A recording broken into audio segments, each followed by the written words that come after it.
For 23 years, LeVar Burton had hosted Reading Rainbow without ever stopping mid-episode. He had read through thunderstorms, technical failures, and even a fire alarm. But on April 17, 2006, something happened that he never anticipated. A letter was read. And when the words reached the final sentence, LeVar Burton closed the book in his hands, looked directly into the camera with tears streaming down his face, and said something that would change Reading Rainbow forever. "I can't. I'm sorry, I just can't continue right now." What was in that letter? And why did it break the man who had spent 2 decades teaching children that they could go anywhere through books? The episode had started like any other. Studio lights warmed the familiar rainbow-colored set. Children sat cross-legged on the floor, eyes wide with anticipation. Parents filled the back rows, cameras ready. LeVar walked onto the set in his signature cardigan, holding a book titled, "Letters to Strangers, Stories That Changed Lives." "Hello, friends," he began with that warm voice that had comforted millions of children. "Today, we're going to read something special. Real letters from real people about the books that changed their lives." The audience smiled. This was classic Reading Rainbow territory. Heartwarming, educational, uplifting. LeVar opened the book and began reading the first letter, a story about a boy who discovered science fiction and became an engineer. The audience applauded.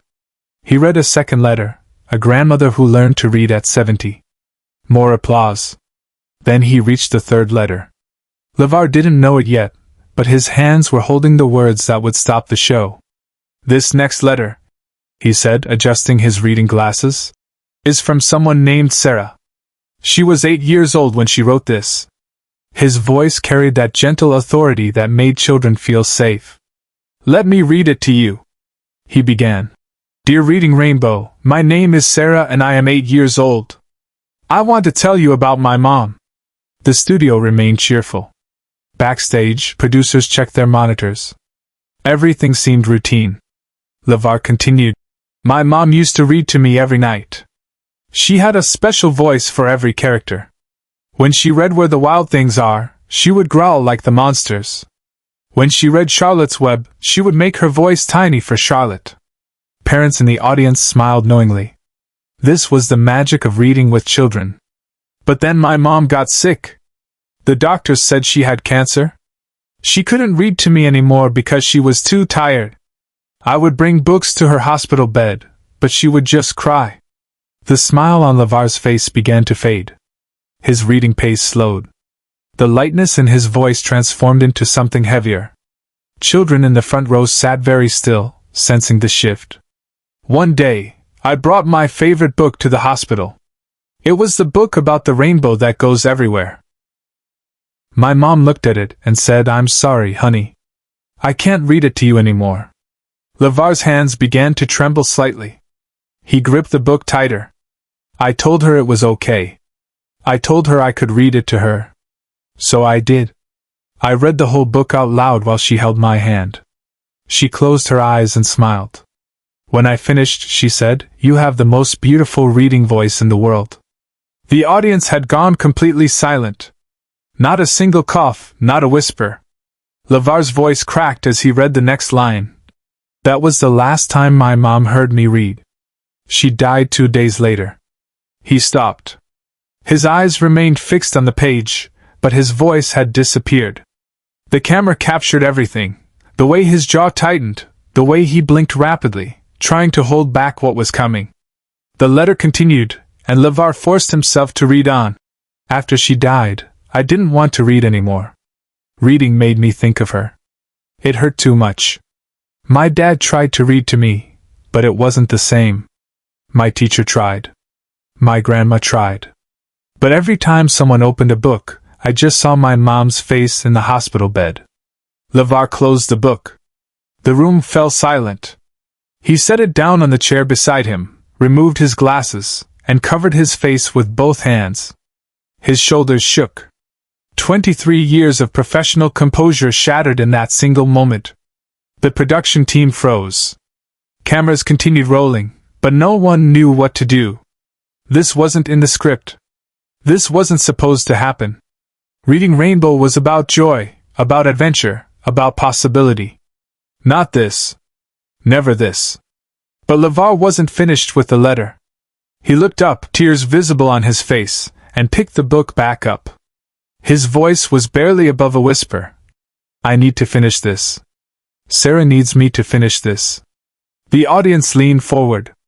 Parents reached for their children's hands.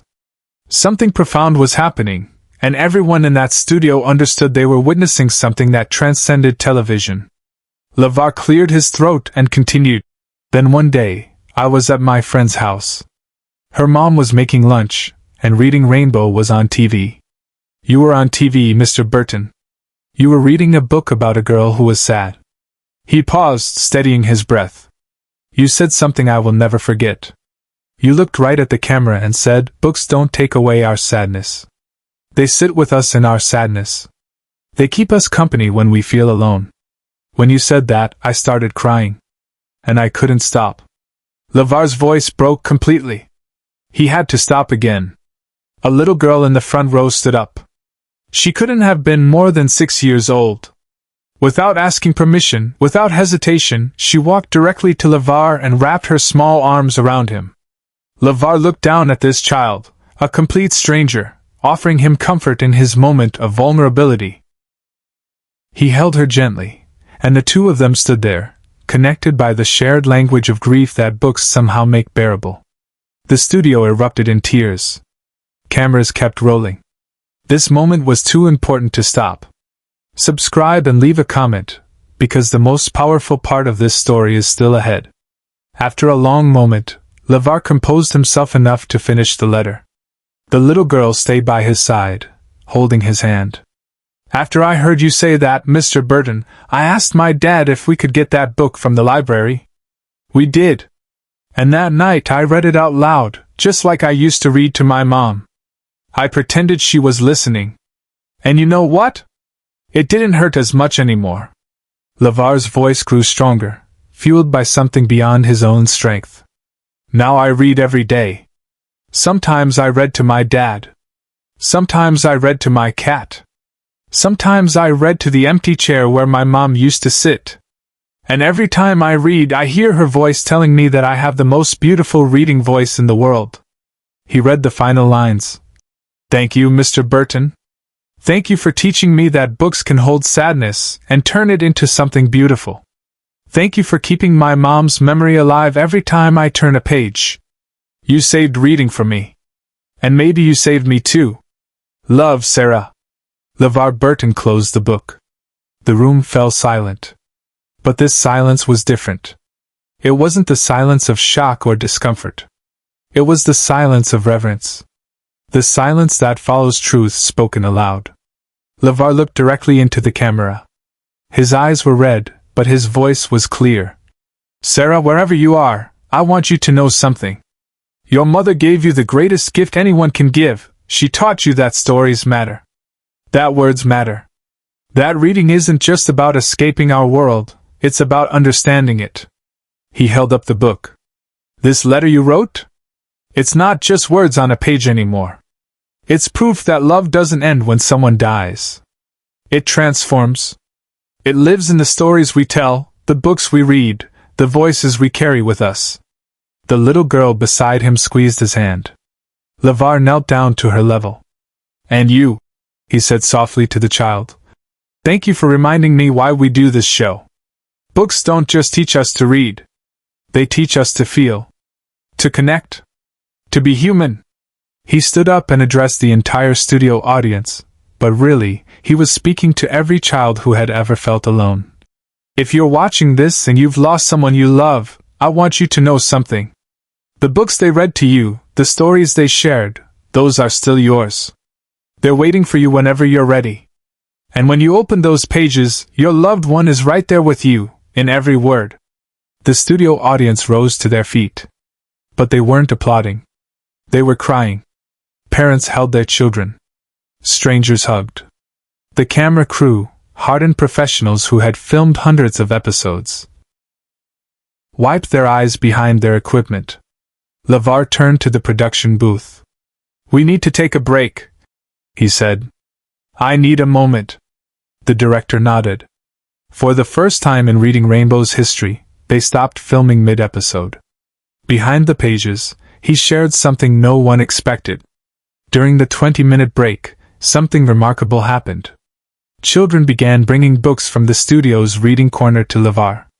One by one, they formed a line, not for autographs or photos, but to share their own stories. A boy named Marcus told LeVar about his grandfather who had died before teaching him to fish, but who had read him. The Old Man and the Sea. A girl named Aisha shared how her older sister, who died in a car accident, had read her The Giving Tree the night before she died. Each child, each story, each book became a thread in an invisible tapestry of grief and healing. LeVar listened to every single one. He knelt. He hugged. He cried. He laughed when they laughed. He became not the host of Reading Rainbow, but simply LeVar, a human being witnessing other human beings process loss through the language of story. When filming resumed, LeVar made a decision that wasn't in the script. We're going to do something different today, he announced. Instead of me reading to you, I want to invite anyone who has a book that reminds them of someone they love to come share it. 23 children stood up. Then parents joined them. Then the camera operators set down their equipment and came forward. The assistant director. The sound engineer. Everyone in that studio had a story.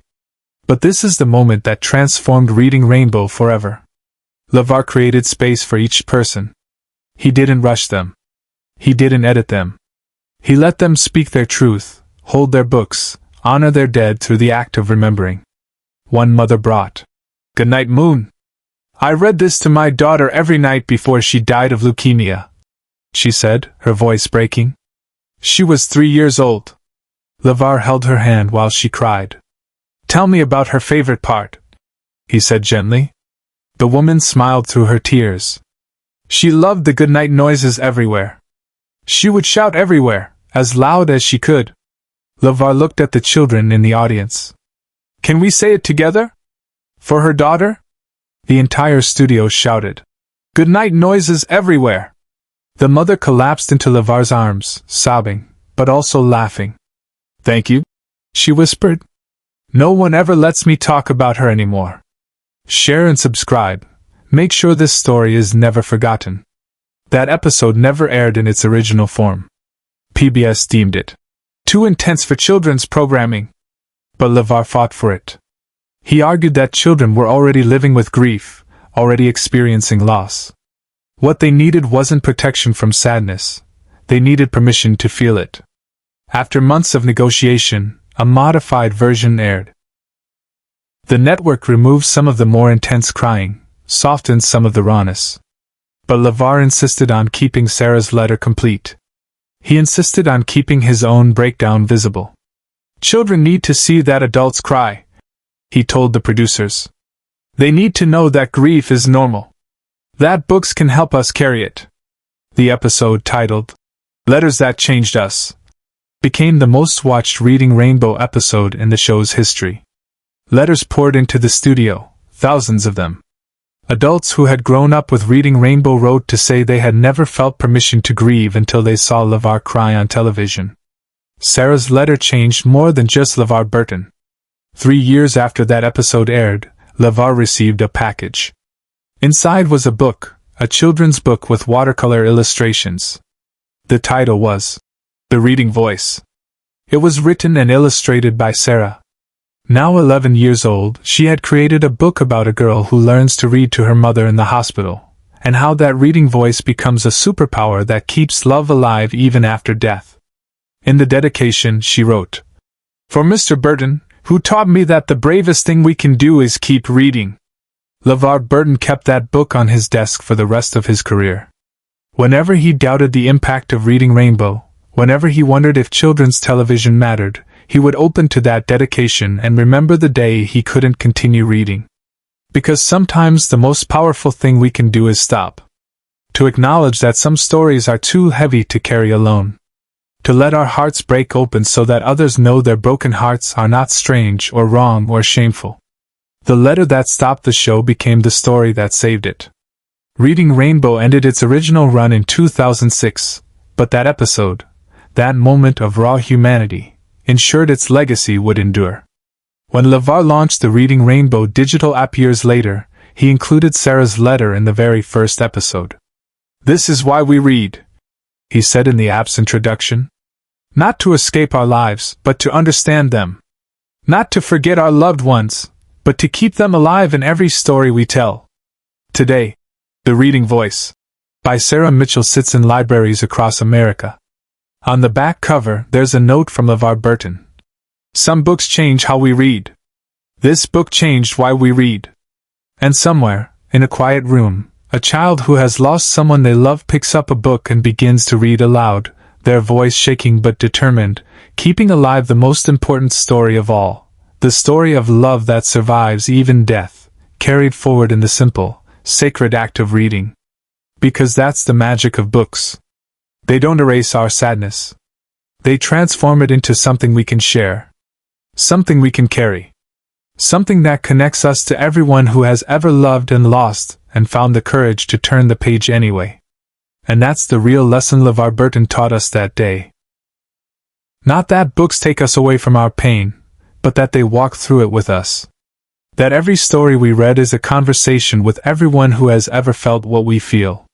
That grief, when shared through words, becomes lighter, not because it disappears, but because we no longer carry it alone. Sarah's letter didn't just stop a television show. It started a revolution in how we talk about loss, love, and the enduring power of the human voice reading words that matter. Because in the end, we don't just read stories. We become them. And the best stories, the ones that change us, are the ones we have the courage to read aloud, even when our voices shake.